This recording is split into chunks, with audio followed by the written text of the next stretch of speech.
लेकीच्या सुरक्षेसाठी परळी शहरात भव्य निषेध मूक मोर्चा।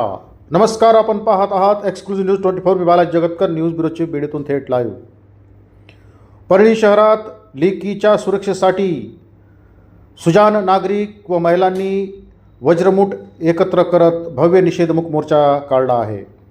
काही दिवसापूर्वी परळी रेल्वे स्टेशन परिसरात एका अल्पवयीन चिमुरडीवर एका 35 वर्षाच्या नराधमाने पाशवी बलात्कार केला होता। या प्रकरणी परळीकर एकवटले असून त्यांनी लेकीच्या सुरक्षेसाठी हा भव्य निषेध मूक मोर्चा काढला आहे। यामध्ये अनेक पक्ष संघटना व नेत्यांनी सहभाग नोंदवला। यामध्ये खास करून महिलांची उपस्थिती लक्षणीय होती। या मोर्चामध्ये मोर्चेकऱ्यांच्या हातात निषेध फलक व राष्ट्रध्वज दिसले। त्याचबरोबर या मोर्चात सहभागी महिला रणरागिणींनी आपल्या प्रतिक्रिया व्यक्त केल्या आहेत।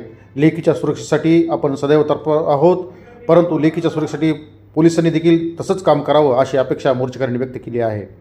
या मोर्चेकऱ्यांनी मागणीचे निवेदन पोलिसांना दिले आहे व लेकीच्या सुरक्षेची हमी घेतली आहे। परळीतील गजबजलेल्या रेल्वे स्टेशन परिसरात हा प्रकार घडला होता। ऐकूया मोर्चेकऱ्यांची प्रतिक्रिया, नेमकं काय म्हणाल्या त्या।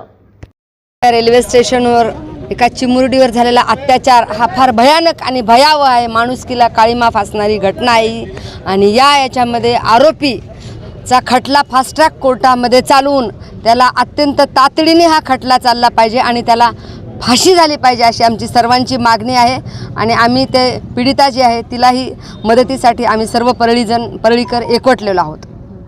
तरी बंद झाली पाहिजे आणि प्रत्येक माणसाच्या मनात हे जेव्हा भावना येते वासनारूपी, तर ती कुठंतरी त्यांच्या मनात विचार आला पाहिजे की हे आपण करताना किती पाप आहे। कारण जे आज आम्ही जे करतो आहोत ते प्रत्येक माणसाच्या डोक्यात राहिलं पाहिजे, विचारात राहिलं पाहिजे की हे कृत्य करायच्या आधी काय सजा मिळू शकते।